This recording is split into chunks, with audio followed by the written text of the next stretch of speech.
Environ 80 personnes à l'appel des producteurs de pommes du Perche se sont rassemblées aujourd'hui à Préau-du-Perche pour tirer la sonnette d'alarme. Un herbicide, le prosulfocarbe, utilisé par les céréaliers, inquiète la filière cidricole. Il est volatile et on le retrouve sur les pommes qui deviennent impropres à la consommation. Les explications de Nicolas Corbar et de Damien Mignot. Il y a beaucoup de particuliers qui sont là, des gens qui se posent des questions sur ce qu'ils mangent, sur ce qu'ils respirent, sur ce qu'ils boivent. Des associations environnementales et des citoyens particulièrement inquiets.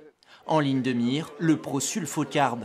Cet herbicide préoccupe les producteurs de pommes bio depuis 3 ans.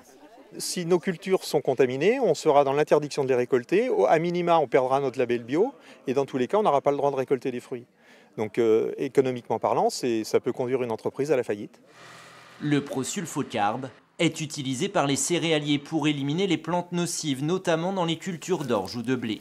Mais ces dernières années, son usage a été multiplié par 4. Dans les médias, on ne peut pas faire ça, parce que c'est un très bon produit. Si on ne l'utilise pas, si on a par exemple beaucoup de raies-gras dans une parcelle de blé, c'est 40-50% de récolte en moins.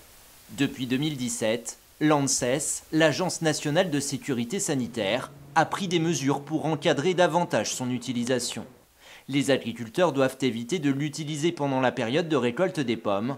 Ils doivent respecter une distance minimale ou encore prendre en compte la force du vent.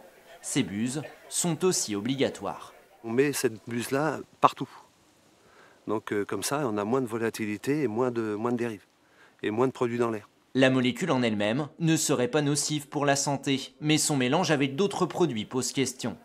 Pour l'heure, la réglementation semble insuffisante, car les dernières analyses révèlent que le prosulfocarbe, très volatile, est encore présent dans 69% des vergers testés.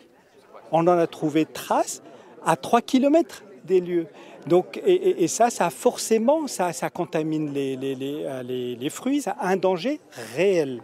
Pour le moment, seuls des vergers bretons ont été contaminés par le prosulfocarbe, aucun en Normandie. Mais le syndicat cidricole du Perche a prévu de demander à l'ANSES son interdiction pure et simple.